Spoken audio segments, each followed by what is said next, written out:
श्री गोपाळ कृष्ण भगवान की जय. लीळा नंबर 173. भट्टोबास व माकडाच्या जेवणाप्रसंगी माकडाची चलाखी.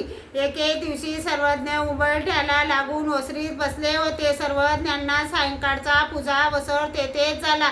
सर्वज्ञ संध्याकाळचे जेवण करीत होते. आधी तूप भात साखर, नंतर दूध भात साखर असे सर्वज्ञांचे सायंकाळचे जेवण होत होते. भट्टोबास आणि माकड गंगेवर जेवण करून आले. सर्वज्ञांनी असा श्रीखंड बुडासी घालून भट्टोबासांना प्रसाद दिला, तसाच माकडालाही दिला. भट्टोबासांनी प्रसाद घेतला आणि म्हणाले, प्रसाद किती गोड लागला, पण जीभ काही तृप्त झाली नाही. माकड म्हणाले, हो नागदेवा.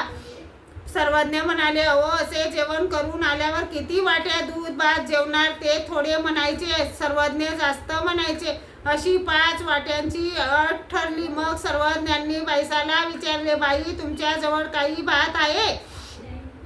बाईसा म्हणाल्या, हो बाबा आहे. मग बाईसांनी दूध विकत आणविले. तेव्हा माकड म्हणाले, जी मी थोडंसं बाहेर जाऊन येतो. सर्वज्ञ म्हणाले, वानऱ्या माकडासोबत जाओ, हा ओकारी करून पोट रिकामे करून येईल. हो जी. भट्टोबास निघाले. तेव्हा माकड पुढेच निघाले. भट्टोबास बराबर चालत आणि माकडही बराबर चालत. भट्टोबास धावत तर माकडही पडायचे. मग शेवटी भट्टोबास म्हणाले, जा, तुझे पाप कर्म तुलाच.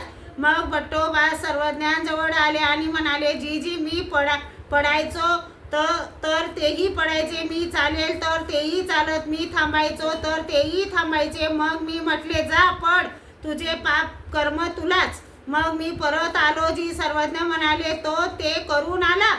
माकड बाहेर जाऊन ओकारी करून आले. दोघे बसले. सर्वज्ञांनी 3 वाट्या दूध भात जेवविले, पण दूध संपले. सर्वज्ञ म्हणाले, आता तुमच्या दूध भाताच्या 2 वाट्या आमच्याकडे राहिल्या.